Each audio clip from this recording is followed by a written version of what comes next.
Բարև ձեզ սիրելի հեռուստադիտողներ, ձեր եթերում հարցեր քրիստոնեական հաղորդաշարն է։ Պողոս առաքյալը հռոմեացիներին ուղղված իր նամակում գրում է հետևյալ խոսքերը. Իսկ եթե Քրիստոսի հետ մեռանք, հավատում ենք, որ նրա հետ էլ կապրենք։ Այս դրական խոսքերով ցանկանում եմ սկսել այսօրվա մեր հաղորդումը մահվան մասին, կքննարկենք այս հարցերը մահվան հետ կապված։ Իմ հյուրն է Հովհ Արթուր Նազարյանը, Գենտի Աստծո եկեղեցուց։ Շնորհակալություն Հովհ ձեր մասնակցության համար։ Իմ առաջին հարցը ինչ է մահը աստվածաշնչյան տեսանկյունից։ Բարև ձեզ, շնորհակալություն։ Մահը բաժանումն է, եթե սինոնիմ բառով ասենք, բաժանում, բաժանվել։ Աստվածաշունչը խոսում է երկու մահվան մասին, առաջին մահ, երկրորդ մահ։ Երկու մահն էլ բաժանման մասին, այսինքն առաջին մահը, երբ որ մենք այս կյանքից բաժանվում ենք, ասենք կամ մեր հոգին մեր մարմնից բաժանվում է, երկրորդ մահը, երբ որ Աստծուց ենք բաժանվում հավիտյան։ Սա է մահվան մասին Աստվածաշունչը։ Ընդհանրապես մարդիկ ընդունում են, որ մահը որպես պատիժ։ Համապատասխանում է դա Աստվածաշնչին։ Այո։ Ինչ առումով։ Որովհետև Աստված Ադամին ստեղծեց հավիտյան ու հիվանդություն, մահ ի հայտ եկան մեղքի պատճառով։ Աստված դրա որևէ բան չի ստեղծել ու նպատակել չի ունեցել։ Իհարկե նա ամենագետ Աստված է։ Դրա համար իր որդին մեր Տեր Հիսուս Քրիստոսը զոհվեց, որպեսզի մենք հավիտյան ապրենք։ Վերականգնեց այն ինչ որ Աստված ստեղծել էր հավիտյան։ Այո, դա հետևանքն է մեղքի, որոշ դեպքերում կարա նաև դա պատիժ լինի, որոշ դեպքերում։ Ինչպես օրինակ հիշեցի Իսրայել ժողովուրդը, երբ որ 40 տարի անապատում դեգերելուց հետո ամենայն դեպս անհավատության մեջ էր, Աստված ասեց, որ նրանք կմնան անապատում, նրանց ոսկորները կմնան անապատում, այսինքն նրանց մահը դառավ իրենց պատիժը, իրենց անհավատության։ Կարելի է այսպես ասել։ Այդ խոսքերը ավելի նկատի ունի Աստված, որ իրանք չեն մտնի այդ երկիր, որից որ իրանք վախեցան, որը որ չեն ուզում ու չունեին հավատք, որ Աստված կօգնի, որ մտնեն, ժառանգեն, տիրանան եւ այլն։ Մասամբ նաև, այո, իրանց ոսկորները անապատում կմնան, իրանք այդ լավ կյանքը, այդ կաթ ու մեղրի կյանքը չեն տենա իրանք։ Դա էր Աստվածաշնչի։ Ժողովողի 8-րդ գլխի 14-րդ տեղում գրված է հետևյալ խոսքերը. «Մի ունայնություն կա, որ լինում է երկրի վրա, արդարներ կան, որոնց պատահում է ըստ անիրավների արարքների, եւ անիրավներ կան, որոնց պատահում է ըստ արդարների արարքների»։ Ասացի, որ սա էլ ունայնություն է։ Ինչպես կբացատրեք արդարի, այսինքն քրիստոնյայի վաղաժամ մահը եւ անիրավի, այսինքն ասում մերժողի երկարակեցությունը։ Այո, մանավանդ 5 կտակարանում այդ ձևի տպավորությունն է, երբ որ Աստծո խոսքը կարդում ես, որ երկար կյանքը դա Աստծուց նվեր է կամ օրհնվածներն են այդ ձև բանանում, բայց նոր կտակարանը մի քիչ ուրիշ տեսանկյուն ունի այդ հարցում, թեպետ այդ պատվիրանները, Աստծո պատվիրանները միշտ են, հավիտյան են բոլոր ժամանակների համար, բայց սուվերեն Աստված, եթե ինքը կամենում է մեկին շուտ տանել, մեկին ուժ բերել, միշտ չի, որ դա պատիժ է կամ անեծք է կամ վատ է։ Օրինակներ շատ կան նոր կտականում, օրինակ Հակոբոս առաքյալի մահը, նույն բանտում, նույնտեղ ոնց որ Պետրոսը, իրան Աստված չի պաշտպանում կամ չի որևէ միջամտություն չկա ինքը մահանում է,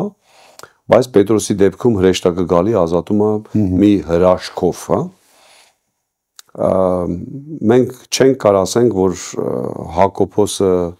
ավելի քիչ էր, ինքը մեղքի մեջ էր, կամ Աստված իրան անարգեց, թողեց, պատժեց, չենք կարող ասենց հետևություններ անենք։ Ու էլի կան օրինակներ էլի կան, բայց թե լավ թե վատ տեսանկյունից, բայց չենք կարող ասենք, որ դե ժողովող գիրքը մենք պետք է ճիշտ հասկանանք, որտեղ ժողովողը ինքը միշտ նշում է արևի տակ, այսինքն այս երկիր մոլորակ է, այս մեր երկրի վրա, հա, կամ մեջ բաներ կա, ինքը ասում է, որ անիմաստ է, այս երկիր մոլորակի վրա անիմաստ է, իմաստ չկա, բայց նոր կտականը լույս է բացում, որ երբ որ մենք բարեպաշտ կամ աստվածավայել ձևով ենք ապրում, ամբողջ իմաստը երկնքում է, ստեղ չի, ստեղ էդի որևէ իմաստ չունի, կամ քիչ իմաստ ունի, դրա համար ժողովող գիրքը մենք պետք է ճիշտ հասկանանք, որ կոնտեքստում է գրած, չեմ ասում սխալ է գրած, չեմ ասում ճիշտ չի, Աստծո խոսքը միանշանակ, բայց պետք է հասկանանք ինչ նկատի ունի, ու միշտ նշում է արևի տակ, այո, կարա արդարը վաղաժամ մահանա, ամբարիշտը, կամ ասենք աշխարհիկ մարդը, կամ այն հավատացյալը, որ ճիշտ չի ապրում, ինքը կարա լավ էլ երկար ապրի, ու դա որևէ նոր կտականում ես չեմ տենում որևէ բացատրություն, որ դա լավ էր, ենի վատ էր, կամ դա պատիժան անեցկա, կամ դա օրհնության աղբյուր է, չէ, որևէ այդ ձևի մտքի չես գալիս, դրա համար կարևոր չի արդարը ինչքան է ապրում, կարևորը որտեղ է գնում, ում հետ է եւ մեր Տեր Հիսուս Քրիստոսն է ասում գանձեր հավաքեք երկնքում, այսինքն մեր ամբողջ միտքը նաեւ ապագան պետք է կապված լինի երկնքի հետ, այլ ոչ թե այնքան որ ստեղ շատ ապրենք կամ այնքան որ ստեղ վայելենք, այնքան որ Ակամա հիշեցի Գործք առաքելոց գրքում Անանիայի ու Սափիրայի պատմությունը եւ Ստեփանոսի պատմությունը։ Հա։ Ասենց ասած երկու մահվան պատմություններ, որ հաջորդում են իրար մոտ ժամանակահատվածներում, բայց եթե վերցնենք որպես պատիժ, իհարկե Անանիայի եւ Սափիրայի դեպքում սա իրոք պատիժ էր, մահը համարվում իրանց արարքների համար, բայց նույնը մենք չենք կարող ասենք Ստեփանոսի համար, չնայած միգուցե Ստեփանոսը ավելի տարիքով երիտասարդ էր, բայց նա դարավ առաջին նահատակը Քրիստոսի անվան համար։ Էլի կա օրինակներ, հենց Գործ առաքելոցում, երբ որ մահացածի համար աղոթում են ինքը հարություն առնում, այսինքն տարբեր օրինակներ կա, դրա համար մի դեպքում Աստված հարուցանում է, մյուս դեպքում չի հարուցանում, ինձ թվում է սա Աստծո ինքնիշխան որոշումն է, դրա մեջ մենք որևէ բան չենք կարող տենանք, բայց մենք պետք է հստակ մի բան իմանանք, որ մեր կյանքի ամբողջ իմաստը այն չի, որ թե մենք երկար ապրենք կամ առողջ լինենք։ Առողջ մարդիկ են գնում դժոխք, երկար մարդիկ են երկար 100 տարեկան ապրում են դժոխք կամ չեն այդում դժոխք, սա որևէ բան չկա, չնայած պատվիր քո հորն ու մորը, այդ պատվիրանքը խոսմունքով, հա, որ երկար կապրես ու բարի կտենաս այս աշխարհում, դա մնում է, այսինքն Աստծո օրհնություններ կա, որ դա տենց է, բայց ամեն դեպքում օրինակ հրեաների մոտ այս տպավորություն կար, որ հարուստ է, ուրեմն Աստված իրան առանձնահատուկ է օրհնել, դա Աստծո սիրած մարդն է, բայց դա միշտ չի որ այդ ձևը։ Նման ձև կարելի ասել, որ միանշանակ, այսինքն մենք չենք կարող գնահատենք, որ ընդունված է շատ դեպքերում, շատ մարդկանց մոտ ընդունված է, որ եթե մեկը երիտասարդ մահացավ, ուրեմն դա Աստծո պատիժը եկավ իր վրա եւ այլն, սա այս կարծրատիպը, որ շատ նստած է ժողովրդի մեջ, երևակայի իր ուրույն, ասենց ասած, տեղը կորցնում է մարդու կյանքում, երբ որ մարդը գալիս է Քրիստոսին ու ճանաչում է իրական արժեքները, ինչ որ Քրիստոսը առաջարկում։ Հա, ցավոք կան դեպքեր, երբ որ ասենք ով որ այդ կորուստը ունենում է, ոչ թե ով որ մահանում է, այլ ով որ մնում է, մնացողը, ով որ այդ կորուստի, ասենք կինն է, մարդը, նույնիսկ կարող է հիասթափեն Աստծուց, որ ոնց կարա Աստված այդ ձև բանանի, եթե Աստված կա ու սկսում են կասկածել, իհարկե չարնել այդտեղ այդ պահը բաց չի թողում, սկսում է շատ կասկածներ բերել իրանց կյանք ու ցավոք սրտի լինում է դեպքեր, երբ որ մարդը ընդհանրապես եկեղեցին թողում է, բան չի կարում մարսի այդ ցավը, որ ոնց կարելի է, ոնց կարող է։ Շատ նամանավանդ անհավատ մարդիկ, ովքեր որ Քրիստոսի ողորմությունը չեն ճանաչում, առաջին հարցերից մեկն է ալնում, հարցակողական հարցերից մեկը մանկահասակ երեխաներին չեն մահանում։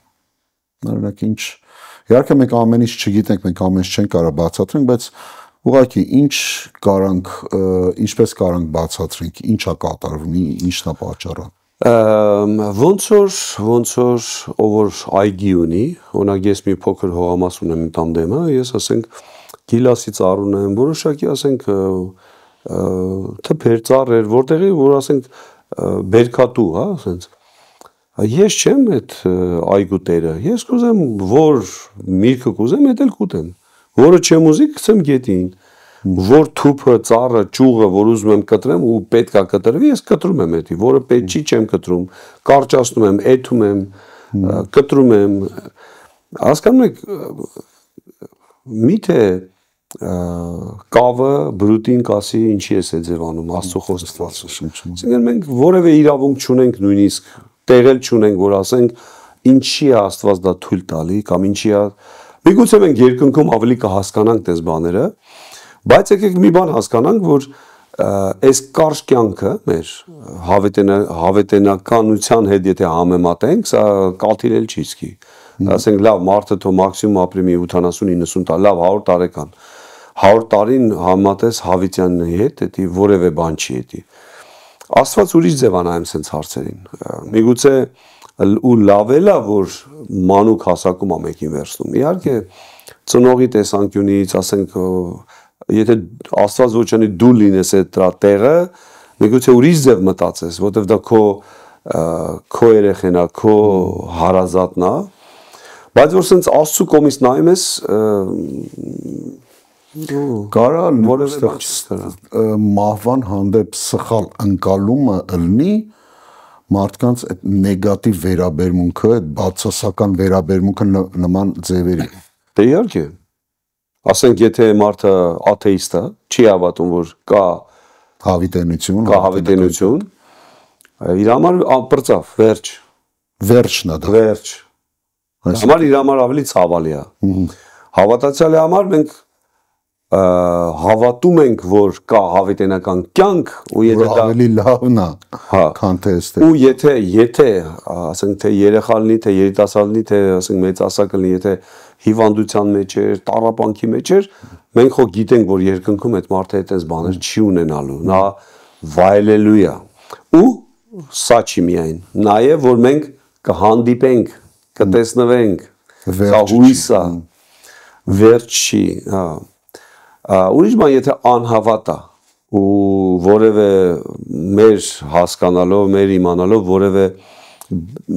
չկա որևէ բան, որ ասենք նա կփրկվի։ Իհարկե դա ուրիշ է արդեն, որովհետև հավիտենական տանջանք է սպասվում մարդուն, որը որ Աստծուն չի ճանաչում կամ չի գալի դեպի Աստծուն։ Դժվար թեմա է սա, իրոք հեշտ չի, ինչի է տես լինում, ով կարա բացատրի ինչի։ Իմ կարծիքով համենայն դեպս մարդու տեսանկյունը կամ մարդու վերաբերմունքը մահվան շատ ավելի փոխվում է, երբ որ նա Աստծու խոսքը կարդալով, հասկանալով, ընդունելով որպես յուրահատուկ հեղինակություն, այո, շատ ավելի կփոխվի մարդու վերաբերմունքը մահվան երևույթի հանդեպ, որտեվ եթե մենք գիտենք, որ Տեր Հիսուս մեր փրկությունը կատարեց հավիտենության համար, ոչ թե 100 տարվա կյանքի համար, եթե մարդու հույսը կա, հետևաբար արդեն մարդը հասկանում է, որ սպասումը այն բանին, ինչին որ պատրաստում է այս կյանքից հետո։ Աշխարհում տեղի այդտեղ կներես Գարիկ ջան, ես այդտեղ մի բան ասեմ, որ Աստված դաժան Աստված չի։ Աստված սիրող Աստված է։ Եթե Աստված մի բան թույլ է տալիս, իհարկե կան բաներ, որ Աստծո կամքով չի։ Բայց եթե Աստված թույլ է տալիս, նա ուրեմն նա ամենագետ Աստված է, նա իմանալով ամեն ինչ, հետո Աստված չի բնակվում որևէ ժամանակի մեջ։ Նա անցյալում չի, ներկայում չի, ապագայում չի։ Նա կա բոլոր այդ ժամանակներում։ Դրա համար ինքը ավելի լավ է դա պատկերացնում, քան թե մենք, որտեղ մենք ապրում ենք ներկայում։ Մենք ուրիշ որևէ ժամանակը չենք կարող տեսնենք։ Շոշափելի չի դա մեր համար։ Անկալելի չի։ Մյուս կողմից էլի նմանատիպ բանա, որ աշխարհում տեղի ունենում մեծամասշտաբ բնական աղետներ, լինում են պատերազմներ ու բազմաթիվ մարդկանց կյանքեր են, հա, գտվում այդ դեպքերում։ Երբեմն հարց են տալիս,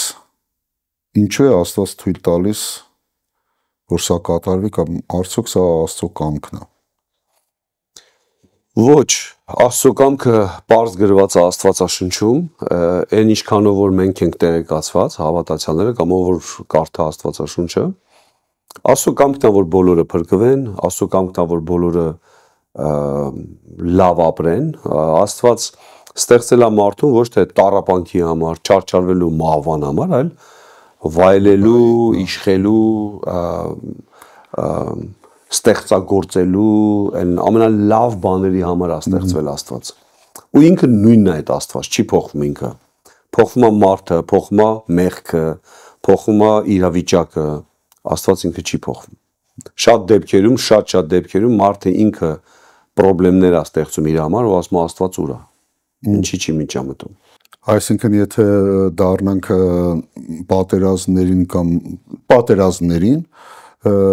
պատերազմները պետք է տեսնենք այն տեսանկյունից, որ դա ամենայն դեպս մարդկային որոշման արդյունքներ են։ Պատերազմը, այո, պատերազմը մենք կարանք ավելի փոքր մասշտաբանենք, երկու հարևան են։ Այն հարևանը մի բան ասեց կամ մի բան արեց, այն մեկը հունից ելավ, բահով տվեց գլխին, սպանեց։ Նույն պատերազմը։ Դե երեխեքն էլ տղերքն էլ ասենք հասուն են, տեսան, եկան սրան սպանեցին։ Այնրանն էլ եկան տեսան ու այստեղ Աստված ինչ անի, Աստված ասենք կանգնեցնի, չթողի, Աստված չի ստեղծել ռոբոտներ, որ պրոգրամատա ու կանգնեն, լրիվ անջատվեն մի բան։ Աստված ստեղծել է մարդուն ազատ կամքով, ազատ այդ գիտակցություն, ստեղծագործել, ավելի բարձր բաներով, հա, բայց եթե մարդը շատ իրան ցածր է պահում ու ավելի էմոցիային է տրվում, էլ մենք չենք ասում, եթե մարդը անհավատ է, նրա հոգին մեռած վիճակ է, նա բարձր բաներ չի կարող, ի վիճակ էլ չի անի։ Բայց նույնիսկ հա, չենք ասում այդ փոքր պատերազմական, բայց մեծ պատերազմական հարցերում,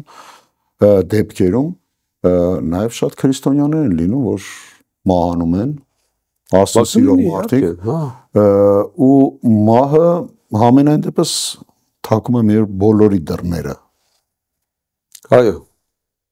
Այսպիսի կամ մի այլ պատճառով, բայց մի օր թակելու է, մի ինչ-որ ձևով, կլինի դա հիվանդության կամ ինչ-որ մի աղետի, ինչ-որ մի ձևով։ Բոլորս ենք մահանալու, ասենք հավատացյալ դառնալը չի նշանակում, որ մենք էլ չենք մահանալու։ Ուղղակի մեր համար ինչն է ուրախություն, ինչն է հույս, որ եթե նույնիսկ մահանանք, մենք ապրելու ենք հավիտյան։ Այսինքն մենք կարող է այս կյանքից բաժանվենք, բայց Աստծուց մենք երբեք չենք բաժանվի։ Աստված մեզ մի պահում է մեզ։ Աստծու հետ ենք մենք միշտ հավիտյան լինենք։ Միգուցե ասենք մարդու մեջ ես չգիտեմ ճիշտ եմ հասկացել թե չէ, Աստվածաշնչում կա այսպեսի միտող, որ Աստված նրանց սրտում դրեց հավիտենության իղձը, բաղձանքը, հա։ Միգուցե այդ նրանից որ մարդը ձգտելով հավիտենությանը, բայց պատկերացնում այդ հավիտենությունը այս ֆիզիկական կյանքում երևի չի պատկերացնում, որ մի օր թակելու է այդ մահը իր դուռը։ Հա, դե Չեմ կարծում երկիր մոլորակի վրա մի մարդ, որ գիտակցություն ունի ու հասկանում ու տենում ամեն ինչ, ասի, չէ, ես գտնում եմ, որ որևէ մարդ չի մեռ, ես չեմ մեռնելու, ես լրիվ եմ, բոլորս մահանալու ենք։ Ժամանակները մենք տեղյակ չենք, Աստծո իշխանության տակ է դա, Աստված գիտի մենակ դա երբ լինելու։ Ամեն դեպքում մենք կարանք այսօր արդեն պատրաստ լինենք այդրան։ Ամենալավ պատրաստվելը ոչ թե գերեզմանակար զակաց տալնա կամ ասենք տեղը անել, սա ինձ թվում է, հա, մի քիչ որևէ բան չի փոխելու էդի, որևէ բան։ Մանավանդ այդ մարդու համար։ Ավելի ամենապատրաստվելու լավ ձևը ապաշխարել Տեր Հիսուսին ընդունել որպես փրկիչ ու հավիտյան իր հետ ապրել։ Եկեղեցու հետ հավիտյան ապրել։ Հայտնության գրքում գրված է հետևյալ խոսքերը եւ ունեմ դժոխքի ու մահվան բանալիները, երբ որ Տերը հայտնությունը տալի Հովհաննես առաքյալին, այսպիսի խոսքեր ասում, այսինքն ման Աստծո իշխանության տակ է, ինչպես նոր նշեցիք։ Հիմա այսօր շատ տարածված երևույթ կա էվթանազիա կոչմամբ։ Ինչպես ենք դիտում էվթանազիան ըստ Աստվածաշնչի, ինչա դա, մի քիչ խոսենք այս մասին, որտեղ շատ քրիստոնյաներ, մանավանդ քրիստոնյաները իրենց հարց են տալի, ինչպես վերաբերվեն դրան։ Էլի տենց հեշտ թեմա չի, իհարկե մենք կարանք ասենք չէ, ինչ ասենք չէ, էդի որտեղ էվթանազիայի տարբեր տեսակներ կա, տարբեր ձևեր կա, տարբեր իրավիճակներում են դա անում ու տարբեր երկրներում կարող մի քիչ տարբեր օրենքներ ունենա նույնիսկ հիվանդանոցում, բայց օրինակ Բելգիայում ինչքան ես եմ տեղյակ, այնպես չի որ ամեն մեկը ուզենա էվթանազիա իրան ուղակի դնում սպանում են։ Այդ ձև չի, այսինքն կան պատասխանատու բժիշկներ, որ ինչքան ես եմ տեղյակ, միգուցե դա էլ է փոխվում, կան պատասխանատու բժիշկներ, որոնք նայելով մարդու դիագնոզը հասկանում են դա ինչքան է ռեալ, ինչքան է, եթե մարդը անբուժելի հիվանդություն ունի, ցավերի մեջ է եւ այլն, մարդուն իհարկե կարան, այսինքն կախված է իր հիվանդության եզրակացությունից, այսինքն, հա։ Բայց ես չեմ ասում նույնիսկ այդ դեպքում, երբ որ մարդուն դեպքում սպանում են, ասենք վերջը պարտադիր դանակով կամ ատրճանակով սպանեն։ Դեղը սրսկում, մարդը լավ իրան զգում է ու մահանում է։ Ասենք եթե ցավերի մեջ է, մորֆի մեծ քանակի սրսկում են, մարդը սիրում, հանգիստ։ Ամեն դեպքում սպանությունը մեղք է։ Ամեն դեպքում։ Ասենք դա պատվիրանա, դա մնում է, դա միշտ է տենց ելնելու, որտեղ որևէ մարդ իրավունք չունի որևէ մարդու կյանքը խլի։ Հա։ Բայց կան դեպքեր, երբ որ ենթադրենք մարդ արդեն կոմայի մեջ է, ու բժիշկները տենում են որևէ նշույլ անգամ չկա, որ այդ մարդը հետ կգա, կզարթնի, կամ ուղեղն է արդեն մահացած, իրանք որևէ այսօրվա գիտությունը ունեցա, արդեն իրանք ինչ-որ գործիքների, իմպուլսների միջոցով հասկանում են, որ ուղեղը գործում է, թե չի գործում, սկան են անում, են անում, MRT են անում, եթե տենում են ուղեղը մահացած է, նույնիսկ այդ մարդը զարթնի էլ, նախ չի զարթնի, բայց նույնիսկ զարթնի էլ, այդ մարդը գիտակցության մեջ չի լինելու։ Ու նման մարդուն, երբ որ անջատում են այդ արհեստական շնչելուց, արհեստական, համի դա էլ համարենք սպանություն,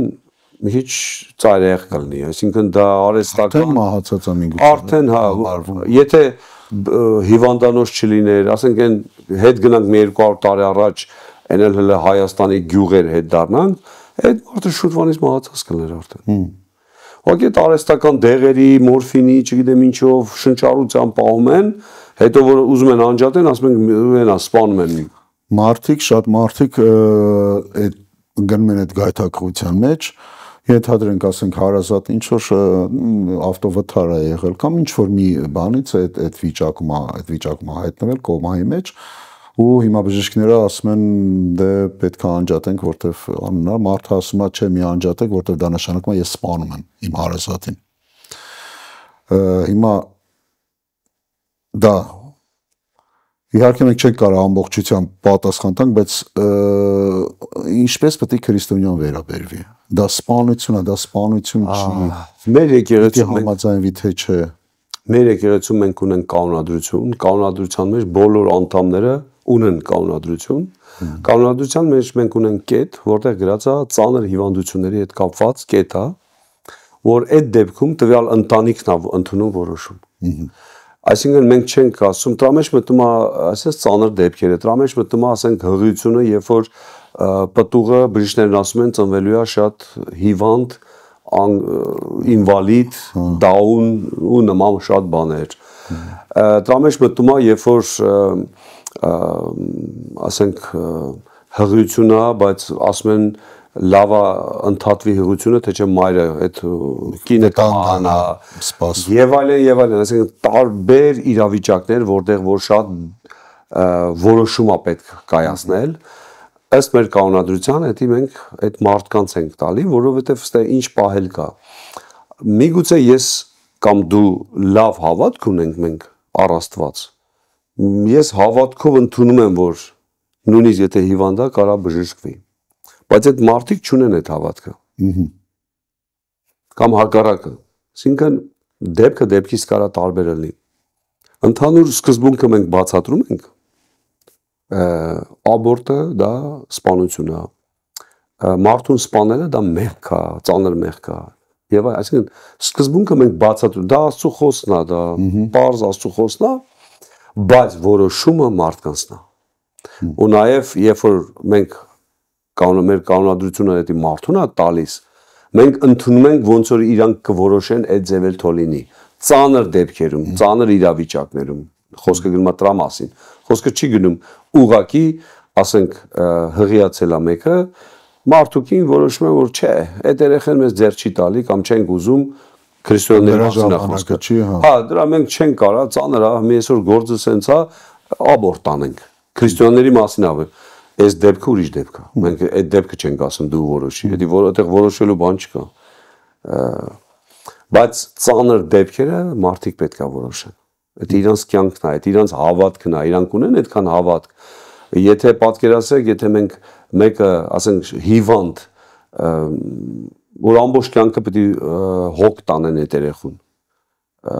Չի քայլելու, չի խոսալու, չի եւ այլն եւ այլն։ Մենք ասում ենք, չէ, ես որպես հով ասում եմ, չէ, դուք պետք է ունենաք, դուք ես եմ պահելու այդ երեխուն։ Այսինքն էսի շատ հավատի քայլ է, որ մարդը պետք է ինքը անի։ Սա պատասխանատու քայլ է, սա երբ որ ծնողն ասում է, ամեն դեպքում ես ուզում եմ իմ երեխան լինի, բայց նաև գիտակցում եմ, որ ես իրան կարող ամբողջ կյանքը իմ գրքի մեջ, վերջը տուալետ, վերջը ամեն ինչ ես հոգ եմ տանելու։ Սա իր որոշումն է, սա մեր որոշումը չի։ Մյուս կողմից էլ ասենք, եթե խորհուրդ տաս, ասենք, հա, իհարկե ծանր է, հա, ասենք աբորտ արեք, եթե աբորտի կամ ասենք անջատեք, հետո անցնի ինչ-որ ժամանակ մարդն ասում թող սենց ելներ, բայց ես ոչինչ, բայց ես կանեի, ես էլի դու ասեցիք, այսինքն այստեղ իրոք որ մարդը ինքը Աստծո առաջ, համենայն դեպս մեր Աստված անձնական Աստված է, ամեն մարդու հետ, ու մարդը ինքը իր որոշումը ընդունի։ Առաջին Կորինթացիս 15-րդ գլխում Պողոս առաքյալը հրաշալի կերպով բացատրում է հարության մասին։ Խոսում է հարության մարմինների մասին, այս եւ այլ շատ խոսքերի հիման վրա շատ քրիստոնյաներին հետաքրքրում է մի հատ շատ կարևոր հարց. թույլատրելի է կրեմացիան թե ոչ քրիստոնյայի համար։ Մարմինը այրել մահվանից հետո կարելի է ընդհանրապես թաղման թեման, թաղում, մահը, երբ որ մահ է լինում, հենց հաջորդ քայլը ոնց թաղում, չէ՞, ոնց կազմակերպվի, ով կազմակերպի եւ այլն։ Թաղման թեման շատ բազմաշերտ թեմա է։ Մարդիկ ասում են Աստվածաշնչում 5 տականում գրած է, տարան թաղեցին, բայց հրեաների մոտ տարբեր դարերում տարբեր ձև է եղել այդ թաղման արարողությունը, այսինքն մենք պետք է հասկանանք ինչի մասին է խոսքը։ Հրեաների մոտ ընդունված է, ես մի քիչ լայն այս թեման բացեմ, որովհետեւ մենակ հա ու չէ ասելով չի, էլի, ասենք մենք հասկանանք, երբ որ թաղում ենք ասում, դա ինչ է նշանակում։ Հրեաների մոտ ընդունված կարգ է, երբ որ մարդը մահանում է, մի քիչ դժվար է դրա մասին ասել, բայց դա տենց է։ Հрյաների մոտ երբ որ մարդը նաև որ հрյաների մոտ օրթոդոքս հрյաներ, անհավատ հрյաներ, աթեիստ, լրիվ տարբեր են, բայց ընդհանրապես պատմության մեջ հрյաների մոտ միշտ եղել է կարգ, որ երբ որ մարդը մահանում է, իրան մի հատ ինչ-որ քարանձավում կամ ինչ-որ մի տեղ հողի մեջ չէ, ինչ-որ մի բաց տեղ թողում են, իհարկե այնց չեն անում, որ վայրի կենդանները հոշոտեն, ուտեն, այնց են անում, որ պաշտպանված լինի։ Ու մի տարի հետո դե իհարկե փթում է մարմինը, մի տարի հետո հատուկ մարդիկ կան, որ գալիս են ոսկորները լվանում են այդ փթած ամեն ինչից, առանձնացնում են, մի հատ ինչ-որ արկղի փայտից արկղի մեջ դնում են ու այդ ոսկորները առանձին պահում են։ Հիմնական հрյաների մոտ ձևը սա է, երբ որ ասում են թաղել։ Որը որ մեր ժողովուրդը որ մեր կուլտուրայի մեջ ընդհանրապես չկա։ Դες բան մեկանիկ ասեն էլ բանկար անելու այդ մարդու գլխին բերեիք։ Հա։ Ատիցա գալի, ասենք ռուսերեն էլ որ ասում են կոստի պամից, հա, ոսկորները լվացին։ Ատիցա գալ այդ խոսույթը։ Հիմա թաղում, երբ որ մենք ասում ենք, մի քիչ տարբեր է, ամեն կուլտուրայում տարբեր է, եւ այլն, եթե գնանք կուլտուրաներում տենանք ինչ ձևի թաղումներ կա, մենք ուղղակի կապշենք, այդ ինչ ձևեր կա։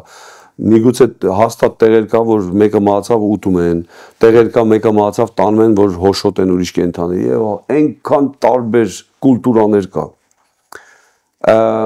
Եթե չասենք, որ Աֆրիկայում որոշ ցեղերի մոտ կա, որ պարելով են տանում։ Էդ էլ կա։ Ուրախությամբ պարելով, որը որ մեր մշակույթի մեջ անթույլատրելի է։ Հաստատ։ Մեր մշակույթի ծայրահեղությունն էլ նա է, որ մարդը այն ձևով է մտնում տրաուրի մեջ, այդ սուքի մեջ, որ ամբողջ կյանքը լավ, ասենք, լացել իհարկե սուքի մեջ լինել, ասենք, մի ամիս, 2 ամիս, վերջ, կյանքը շարունակվում է։ Ասենք, եթե մեկը երեխեք ունի, այդ երեխեքը կարիք ունեն հոր, մոր, ով է մնացել։ Եթե դա մեկի ամուսինն է, այդ վերջ այդ մարդը կարիք ունի, վերջը, այսինքն կյանքը շարունակվում է, պետք չի մնա սուքի մեջ։ Մեր հայրիս մոտ այդ սուքի այդ տխուր դարդը, այդ շատ արտահայտիչ է, շատ։ Ու շատ դեպքերում, ասենք, եթե կինը կորցնում է իր մարդուն կամ հակառակը, հիմի կարող է փոխված լինի, բայց միշտ էլ ամուսնանալ չկա, էլ վերջ սուք, կյանք չկա, էլ կյանք չկա, վերջ։ Որը որ Աստվածաշնչի հետ չի համապատասխանում։ Համար հավատացյալները իրենք ուրիշ ձև պետք է նայեն տենց հարցերին։ Իհարկե, մեր կանոնադրության մեջ էլ է գրած թաղման մասին, սա խոսքս գնում է մեր եկեղեցու ժողովրդի մասին։ Իհարկե, ամեն եկեղեցին իր կարգը, իր ձևը sense հարցերում, որտեվ սա վարդապետական հարցեր չի, դրա համար ամեն եկեղեցի կարա իր ձևն ունենա կամ ամեն կուլտուրա իր ձևով էտի անի, որտեվ սա որևէ վարդապետական հարց չի, որ մենք պետք է միաձև, մի ձև անենք բոլորս։ Էդ էլ է մեր մոտ գրած, որ մարդու թաղումը կազմակերպվում է ըստ կուլտուրայի, ոնց այդ կուլտուրայում այն բաներով, այն ձևերով, որը որ չի հակասում Աստծո խոսքին։ Այսինքն, եթե վերադառնանք էլի կրեմացիային, կախված է մարդու որոշումից։ Այսինքն հարազատ մահացածի հարազատների որոշումից։ Որոշները քրիստոնյաները իհարկե միգուցե մեծ մասը կասեն դա մեղք է, չի կարելի դա անել, բայց ընդհանրապես երբ որ մենք մի բանի մասին ասում ենք մեղք, մենք պետք է հիմք ունենանք Աստվածաշնչից։ Ասենք մի քանի տեղերի վրա են էլ նույնիսկ որ համարենք դա մեղք է։ Ինչի հիման վրա ենք մենք ասում դա մեղք է, կամ ինչի չի կարելի դա անել։ Որոշ մարդիկ միտք են ասում, որ մեր մարմիններն, մեր ոսկորներն Աստված հարուցանելու։ Այդ հարության մասին ես կուզենայի որ խոսենք, հա, շատերը հիմնվում են դրա վրա։ Հա, օրինակ, երբ որ մենք Եգիպտոս եմ ասում, երբ որ Իսրայել էինք, Ձիթենյաց սարի վրա գերեզմանոցներ կա ու շատ թանկ, որովհետև Հիսուսը տեղից համբարձվեց ու տեղա գալու, ոնց որ տեղ գործառակելուց առաջի գլխի մեջ ասում է, ու գրված է նաև, որ երբ որ Հիսուսը գա, մեռելները հարություն են առնելու։ ու այդտեղ են շատեր ուզում թաղվեն, որտեղ Աստվածաշունչը մի շուտ բան ա գրած դրա մասին։ Բայց ընդհանրապես այդ տեղը դիրքը նոր կտականում, որ նայում ենք, դա որևէ նշանակություն չունի։ Կարևոր բանը, որ մարդը Հիսուսի հետ լինի, հմիթե որտեղ թաղվի, իրան կվառեն, կհոշոտեն, սիրուն կթաղեն, որևէ նշանակություն։ Հիշենք, որ առաջի դարի քրիստոնյաները ինչ չարչարանքների են էլ վառել են, էլ առյուծները կերել են, էլ չգիտեմ հավատարիմ քրիստոնյաներ, ովքեր որ Քրիստոսի անվան համար Աստծու համար որևէ նշանակություն չունի ինչ ձև Աստված այն մոլեկուլներն էլ կհարուցանի կսարքի այդ մարդուն։ Դե եթե հետ դառնանք Աստվածաշնչի սկզբին, որ ոչինչից Աստված ստեղծեց երկիրն ու երկինքը, ողից նույն Աստված այսօրա որ կարա հենց այն վառված փոշուցել էլի հարուցանի։ Այո։ Այսինքն մոլորությունը երևի այստեղ շատերի մոտ այն վախնա, որ ինչ որ միտեղ են կարդում Աստվածաշնչից, հիմնվելով այդ Աստվածաշնչի այդ տեղի վրա, սահմանափակում Աստծո ամենակարողությունը։ Կարանք սենց ասենք։ Այո, հետո Աստվածաշնչի 1 կամ 2 տեղով չի, ամբողջ Աստվածաշունչը պետք է նայենք ինչ է ասում դրա մասին ու ինչքան է դա կարևոր։ Էս էլ պետք է նայենք։ Դրա համար սա վարդապետական հարց չի, ընդհանրապես։ Մեկը սենց կարա թաղի, մեկը նենց կարա թաղի, որևէ նշանակություն չունի, որևէ։ Կարևորը մարդը ուր է գնում, ամբողջ կենտրոնացումը դրա վրա պետք է լինի։ Ու ցավոք սրտի, ցավոք եմ ասում, տրադիցիոն եկեղեցին, երբ որ աղոթք է բարձրացնում մահացածի փրկության համար, մարդիկ հաստատվում են դրա մեջ, ասում են, եթե ինչ կարևոր էլ ոնց ենք ապրում։ Եթե ես մեռնեմ, այնքան որ աշխատեմ նենցնի, որ իմ համար քահանա վարձեն, կոպիտ ասած, գա մի հատ աղոթ բարձրացնի, վերջացավ, ես էլ փրկվեմ։ Ցավոք եմ ասում, որովհետև դա որևէ հիմք չունի Աստվածաշնչում, մանավանդ կանոն 66 գրքերի մեջ, որովհետև դա միգուցե վերցված է ապոկրիֆների մեջից մի ինչ-որ տեղի հիման վրա, մի հատ ինչ-որ, որը որ չի համապատասխանում Աստվածաշնչի որևէ տեղին, որ երբևիցե Աստվածաշնչում չի գրած, որ մահացածի համար աղոթենք, որ նա փրկվի։ Որևէ տեղ դա չի համընկնում, ցավոք եմ ասում, որ նման բան են անում, որը որ ընդհանրապես Աստվածաշնչից չի։ Հիմա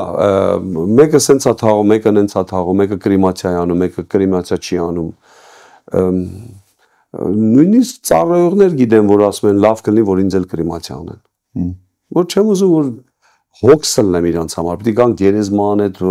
խոտերը բանանեն, այս անեն, փող տան, գիտես Բելգիայում ոնց է, ուշադրություն չդարձեցիր, բուլդոզերով հավասարացնում են, ուրիշին են բերում թաղում։ Հայաստան չի էլի, որ թաղեցիր, տենց էլ մնաց ստեղ 5 տարին մեկ փողը չտվեցիր, հավասարացնում են։ Ու ես չեմ կարծում, որ դա տենց պրոբլեմ է։ Մանավանդ էլ չեմ ասում, որ մարդիկ հատուկ տեղ են ուզում թաղված լինեն, որը որ որևէ նշանակություն չունի։ Որևէ։ Աստվածաշնչում կա հիմքեր, հա, ասենք երբ Աբրահամը, ասենք գերեզմանի տարածք է գնում եւ այլն, ասինքն միգուցե սա խառնվել է մշակույթի հետ ու մարդիկ հիմա ցանկանում են հետևեն այդ մշակույթին, մտածելով որ ինչ որ մի բան Աստվածահաճո են անում, բայց բոլորից հասկանալի է, որ Աստվածահաճո գործը դա Աստվածահաճո ապրելն է, այս կյանքում։ Գիտեք, երբ որ մենք օրինակներ ենք տենում 5 կտական, թե նոր կտակարան, ես մի քանի անգամ եմ նշում, որ մենք պետք է նայենք ամբողջ Աստվածաշունչը ինչ է ասում դրա մասին։ Որտեղ օրինակ Աբրահամը եթե առավ տեղ, որտեղ պետք է Սարային թաղեր, ու ասենք գերեզման առավ, այդ դա չի նշանակում, որ մենք բոլորս պարտավոր ենք նույն ձև անենք։ Դե դեպքում ես ուրիշ առաջարկ ունեմ։ Մեր Տեր Հիսուս Քրիստոսը ամենալավ օրինակն ինքն է։ Իրան ոնց թաղեցին։ Ուրիշի տեղ հարուստ գերեզման, այսինքն ոնց որ իրան թաղեցին, դե եկեք այդ ձև անենք։ Այսինքն փաթաթենք, բերենք դնենք, մի հատ մեծ քար գլորենք, այդտեղ ինքը մնա այնքան, որ արդեն այդ նույն բանն են գա, որ հետո ոսկորները մսեր, դե եթե մենք օրինակ ենք ուզում, դրանից լավ օրինակ։ Բայց սան կավելացնեի Տեր Հիսուսը ոնց մահացավ խաչի վրա միգուցե դա վերցնենք դա խաչով ներպրածին ինչա նման հետևություն անել որտեվ Աբրահամը սենց արեց այն մեկը սենց արեց ուրիշ Հովսեփն ասեցին ոսկորները տարեք 400 տարի հետո Շատերը ուզում են իրանց Եթե հայրենիքից դուրս են ապրում, իրանց հայրենիքում տարվեն, թաղվեն, եւ այսինքն դա Հովսեփ հետ որևէ կապ չունի։ Հովսեփը դա ասելով դա մարգարեական խոսք էր, որ ավետած երկիր է լինելու։ Նա հավատքի մարգարեական խոսք ասեց, բայց չի նշանակում մենք մեր կյանքում բոլորս այդ ձև պետք է անենք։ Այսինքն ճիշտ տեղը կարդում ենք, բայց ճիշտ հետևություն չենք անում։ Դա գրված չի բոլոր ժամանակների, բոլոր քրիստոնյաների, բոլոր Աստծո ժողովրդի համար։ Ու մենք չտեսանք, որ հետո վերցեցին, չգիտեմ, Մովսեսի մարմինը ու 400 հետո տարան ինչ-որ միտեղ, հետո չվերցեցին, չգիտեմ, Դավիթի մարմինը ու տարան իսին որտեղ։ Սա հետևողական քայլեր չի, էլի։ Ասենք կամ երբ որ Աբրահամը տեղ առավ իր Սառա կնոջ համար, մենք տեսանք նույն ձև սկսեցին բոլորը տես տեղեր առնել։ Առավել եւս մենք չենք տեսնում առաքելական գործ առաքելոցի մեջ կամ առաքելական նամակների մեջ ոչ մի ուսմունք որ առաքյալներից ոչ որ թաղման հետ կապված կամ մահանալու կամ ավելին ասենք Անանիայի Սաֆիրայի պատմության մեջ երիտասարդներն էին զբաղված թաղումով չէ երիտասարդները վերցին տարան թաղին այսինքն դա մի օրվա մի ժամվա գործ էր տենց ոնց է գրվածքից մենք հասկանում ենք սկի իրանք էլ չմասնակցեցին այդ թաղման այսինքն Երիտասարդները վերցին տարան թաղին վերջ։ Դրա համար ինչ վերաբերում է թաղման հետ, սա որևէ վարդապետական հարց չի ու որևէ կարևորություն ունեցող հարց չի։ Ու դարձնել այս կամ այն արարքը, նո, համարել մեղք, Նայ, չէ, սա արդեն չէ։ Որևէ, հետո պատճառներ կա, ենթադրենք, եթե մեկը ուզում է, եթե պետք է այդ մի մարդուն տարվի Հայաստանում թաղեն, որ ես որևէ իմաստ չեմ տենում, որ ինչ-որ մեկը պետք է անպայման է իր երկրում թաղվի։ Եթե իր հարազատները ստեն Հայաստանում թաղվի, ինչ, յանի վերջը։ Միգուցե ավելի հարմար է, որ ասենք կրեմացիա արվի, ավելի հեշտ է տանելը, քան թե ամբողջ այդ բան։ Միգուցե, բայց սրանք այն թեմաները չեն, որ մենք համարենք սա մեղք, սա չգիտեմ, անսիրտ կամ անհոգի ինչ-որ արարքներ կամ շահարկման հարցեր չեն ամենայնպես մեղքի առումով, հա։ Իմ վերջին հարցը հով Արտուր Փիլիպեցիս առաջին գլխի 21-րդ տողում գրված է հետևել խոսքերը։ Որովհետև ինձ համար կյանքը Քրիստոսն է, իսկ մեռնելը շահ։ Այսպիսի վերաբերմունք ունի Պողոս առաքյալը մահվան նկատմամբ։ Այս տեսանկյունը վերաբերում է քրիստոնյաներին, թե սա զուտ Պողոս առաքյալի տեսանկյունն էր։ Դե ոնց մենք հասկանում ենք Պողոս առաքյալին Աստված նախ գրված է որ շատ հայտնություններ էր տվել ու նաև տարել էր մինչև երրորդ երկինք, չէ՞։ Այսինքն ինքը հոգոնե գիտեր ուր է գնալու ինքը։ Ու պատահական չի որ այդ մարդը որ գիտեր, դրա համար իր գրվածները նա կանոնի մեջ մտել, որ մենք էլ իմանանք որ դա Աստծո խոսքն է, մեր համար էլ է։ Ընդհանրապես Աստվածաշնչում բոլոր այն տեղերը, որտեղ Աստծո վարդապետական հարցը կամ հայտնության կամ ասենք բան, սա մեր համար է։ Սա գրած չի ուղղակի զուտ Պողոս առաքյալի պատմությունն է, կարդանք զուտ ուղղակի տենց իր կյանքն է, էլի իմանանք իր կյանքում ինչեր կար։ Ինքը տենց էր մտածում։ Չէ։ Սա նաև մեր համար է, որ հասկանանք, որ անհամեմատելի է այն ինչ որ մեզ սպասում է ու այս կյանքը։ Իհարկե մենք շատ դեպքերում կարճված ենք այս կյանքից, ուզում ենք թե երկար ապրենք, բայց անհամեմատելի լավ է երկինքը։ Սա մենք ուսմունքով գիտենք, ոչ բոլորս ենք տեսել ու լավ է որ հավատում ենք, քան թե տենանք, Հիսուս Քրիստոսն ասեց ավելի լավ է հավատով, քան թե տենալով ու նոր հավատալ, ու երանելի ասեց, չէ։ Այսինքն սա հավատքի քայլ է, որտեղ մենք ոչ տեսել ենք, օրինակ ես կյանքումս չեմ տեսել երկինքը։ Բայց ես հավատում եմ, որ այնտեղ ավելի լավ է։ Ըստ գրվածքի, ըստ Աստծո խոսքի, իհարկե դրա այդ հիմքը առնելով է Պողոս առաքյալն ասում, որ մահը իմ համար շահ է։ Եկեք եմ գվայել եմ այնտեղ։ Ստե չարչարանքների, բանտերի, քարկոծմանների, չգիտեմ ինչի մեջ էր ինքը։ Բայց նաև եկեղեցաշինության, եկեղեցիներ հիմնել, հաստատել եւ այլն, առաքելական առաքյալի ծառայության մեջ։ Այսինքն հաստատ իր համար այնտեղ ավելի լավ կլինի, քան թե տառապանքի մեջ։ Երևակայ դա էլ ցանկացած մեր քրիստոնյաների համար իհարկե դա պետք է լինի առաջնային հարցը, որ սպասում է լինի երկնքում։ Սա հավատքի քայլ է, սա հավատքի խոստովանությունական հռչակում է, սա հավատք է, որ իմ համար երկինքը ավելի լավական ստեղ։ Դա համար քրիստոնյան պետք չի որ կարճի ամեն ձևով ուզենա երկար ապրի ստեղ։ Ինչքան Աստված տվել է, այդքան ենք մեկ ապրելու։ Կարճես, չկարճես։ Այսօր շատ քրիստոնյաներ զբաղված են իրենց ճիշտ կերակուր ուտելով, չգիտեմ որ առողջ լինեն։ Լավ բան է, վատ բան չի։ Իհարկե ավելավ առողջ լինենք, քան թե հիվանդ լինենք, որ Աստծո կամքը կատարենք, բայց այդտենց չի, որ մենք երկար ենք ապրելու կամ կարճ ենք ապրելու։ Ես ոնց հասկանում եմ, ամեն մեկս ունենք մեր օրերը, գրած է Աստծո մոտ բոլոր օրերը հաշված արդեն։ Մի օր գալու է ու մենք պետք է արդեն հավատքով, ուրախ ձևով հրաժեշտ տանք այս կյանքին ու գնանք մեր տուն։ Ու այդքան մեր տուն, այո, մեր հայրենիք, մեր երկիր ոնց որ ասում։ Սիրելի հեռուստադիտողներ, այսքանով ցանկանում եմ ավարտել մեր հաղորդումը։ Ես կոչ եմ անում, որ երբեք չմոռանանք Տեր Հիսուս Քրիստոսի խաչի վրա կատարած փրկության գործը, որտեղ նա հաղթեց մահվանը, այսինքն նրա խաչով ու հարությամբ մահը պարտված է ամեն հավատացողի կյանքում։ Նա, ով հավատում է Տեր Հիսուս Քրիստոսին, նրա արած գործին, նրա տված փրկությանը, հավիտենական կյանք ունի, ու մահը դա ինքն իրենից ներկայացնում է փոխակերպում, փոխանցում մի կյանքից մյուսին։